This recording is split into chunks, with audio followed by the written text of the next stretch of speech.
तो मैं हूं दिनेश की और आप सबका स्वागत है न्यूज़ टाइम में। हामिद मीर को जियो टीवी से निकाला गया तो अब वो उनका इंटरव्यू आया है दैनिक भास्कर के अंदर, डेली भास्कर इंडिया के अंदर। उनका इंटरव्यू में क्या कहना है कि वो जो लिखते हैं उसमें बोलते हैं उस इंटरव्यू में कि पाकिस्तान मीडिया वहाँ की सेना की घेराबंदी में तो है और इस दफ़ा इसकी ओर नज़ीर सिर उठा रही है। नाम है हामिद मीर, बेहद मशहूर जर्नलिस्ट, कैपिटल टॉक के एंकर हैं। अभी कुछ हमले भी हुए थे, उसके ख़िलाफ़ जो प्रदर्शन हुए थे हामिद मीर शामिल थे। उन्होंने कुछ मिलिट्री के ख़िलाफ़ भी बयानबाजी की और उसके बाद चैनल ने ऑफ एयर कर दिया। पहले कॉलम भी लिखते हैं, उससे भी मना कर दिया वहाँ कुछ छापने से। तो अब उनका क्वेश्चन आंसर क्या हुए भास्कर के द्वारा। जियो टीवी में प्रसारित होने वाला आपका programme talk show off channel हो गया, क्यों? आप भी ऑफ चैनल हो गए, क्यों? बोलता है चैनल के मैनेजमेंट के ऊपर बहुत प्रेशर था और मुझे कोई नोटिस भी नहीं दिया गया और मैंने कभी उसका कोई बेजा इस्तेमाल भी नहीं किया, लेकिन हटा दिया।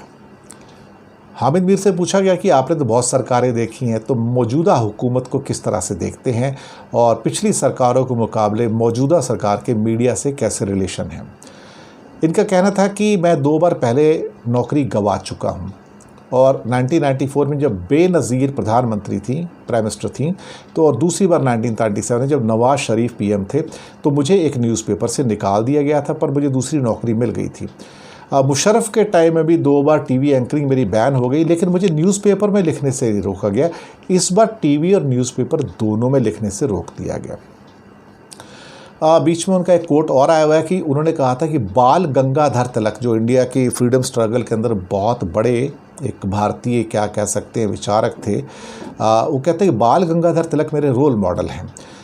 जब अपने लेखक जो लेखन है, जो मेरा राइटिंग है, तो उनके ऊपर खासतौर तिलक के ऊपर जो राजद्रोह यानी कि सेडिशन का मामला चला था, तो उनको बचाने के लिए कोर्ट में मोहम्मद अली जिन्ना आए थे। अब देखिए कितनी बड़ी बात है, मोहम्मद अली जिन्ना ने उनके लिए गंगाधर तिलक के लिए कोर्ट केस लड़ा था।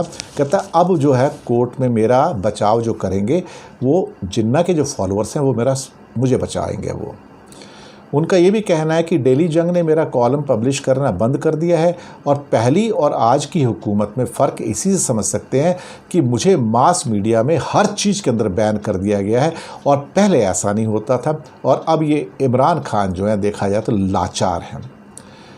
फिर अगला सवाल है कि इमरान खान तो आपको बड़ा प्रेज़ करते थे, तारीफ़ करते थे, पर इस मुश्किल के वक्त में वो आपके साथ नहीं हैं। उन्होंने कहा कि निजी तौर पर इमरान खान आज भी मुझे सपोर्ट करते हैं, लेकिन मैं उनकी लिमिट समझता हूँ। 2014 में मुझ पर हत्या के इरादे से हमला हुआ था, मैं बच गया, तब नवाज शरीफ प्राइम मिनिस्टर थे। अब इस पल हम इमरान खान कहने को तो साथ हैं, लेकिन अल्टीमेटली जब मैं निकाल दिया गया हूँ तो वो मेरे साथ में नहीं है। फिर एक इंडियन एक्सपर्ट्स का कहना है कि हामिद मीर के प्रदर्शन से में दिए बयान से साफ है कि भारत के साथ शांति की योजना पाकिस्तान सरकार से ज़्यादा आर्मी जनरल बाजवा का निजी प्रोजेक्ट है। तो आपकी जो शांति योजना है हामिद मीर की इंडिया के साथ में, उसको तो ना राजनीतिक मदद मिल रही है और ना कहीं और से एडमिशन मिल रहा है, एक्सेप्टेंस मिल रहा है। क्या माजरा क्या है? तो इनका कहना था कि 28 मई के अपने भाषण में मैंने किसी का नाम नहीं लिया। इतना कहा था कि कोई भी पाकिस्तान मीडिया पर अपनी पॉलिसी जो है थोप नहीं सकता। इसका मतलब ये निकाला कैसे जा सकता है कि मीडिया भारत के साथ शांति वार्ता को सपोर्ट नहीं कर रहा है। और भी इन्होंने काफ़ी बातें यहाँ पर कही हैं अपने बारे में। फिर एक क्वेश्चन आता है कि पाकिस्तान मीडिया ने कई बार बड़ा हिम्मत दिखाई है और कई जर्नलिस्ट ऐसे हैं जो हुकूमत के ख़िलाफ़ जो स्ट्रगल करते हुए मारे भी गए हैं। आप भी बहुत सारे बैन झेल रहे हैं, तो इस दबाव में अब पाक मीडिया कब तक खुद को बचा कर रख पाएगा? हामिद मीर का कहना है कि पाकिस्तान मीडिया ने अपनी आज़ादी के लिए बहुत सेक्रीफाइस किया है। 1990 से 2021 तक 140 से ज़्यादा जर्नलिस्ट मारे गए हैं। Pakistan federal union of journalist इस स्ट्रगल को जारी रखने के लिए तैयार है। लोग भी मेरे साथ हैं। एक क्वेश्चन के जवाब में कि पाकिस्तान में इस टाइम जो विरोध हो रहा है और मीडिया की जो मौजूदा हालात हैं, क्या उससे कोई बदलाव आ सकता है? आर्मी एस्टेब्लिशमेंट, सिविल एस्टेब्लिशमेंट या रिलीजियस एस्टेब्लिशमेंट के बीच में कोई बात हो रही है? फिर हामिद मीर का कहना है कि यहाँ पे पॉलिटिकल पार्टियाँ मजबूत नहीं हैं और कहीं ना कहीं उनको बहुत सारे जर्नलिस्ट से या स्टूडेंट से, सिविल सोसाइटी से सपोर्ट मिल रहा है। इनका कहना था कि हम आर्मी के ख़िलाफ़ नहीं लड़ रहे हैं, हम किसी इंस्टीट्यूशन के ख़िलाफ़ नहीं लड़ रहे हैं, बस हम एक अच्छी बात जो है, जो ठीक है, उसकी आवाज़ उठा रहे हैं। फिर वो कहते हैं कि आप अपनी जो जर्नी है लाइफ की, उसको कैसे देखते हैं, तो क्या चीज़ें जो आपको देखा जाए तो इंस्पायर करती है। वो कहते हैं कि देखिए, मौलाना मोहम्मद अली जौहर आज़ादी की लड़ाई के दौरान खिलाफत आंदोलन के लीडर थे, वो मेरे रोल मॉडल हैं। इसके अलावा देखा जाए तो बाल गंगाधर तिलक के ऊपर जब अंग्रेज़ों ने मुकदमा दायर किया था तो मोहम्मद अली जिन्ना ने उनका केस लड़ा था, तो बाल गंगाधर तिलक भी मेरे रोल मॉडल हैं। तो मैं भी राजद्रोह या सेडिशन का सामना करने को तैयार हूं, और कोर्ट में मेरा जो बचाव है, और जिन्ना के जितने फॉलोअर्स हैं, they will all protect me. यहाँ पर उनका इंटरव्यू ख़त्म होता है, लेकिन काफ़ी अच्छी बात कही है।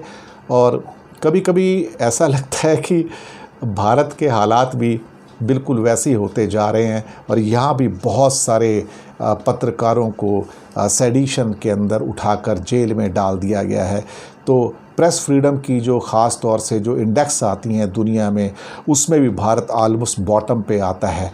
तो आप देख सकते हैं कि हमारे मुल्कों के अंदर जो प्रेस की जो हालात हैं, वो बद से बदतर होते जा रहे हैं।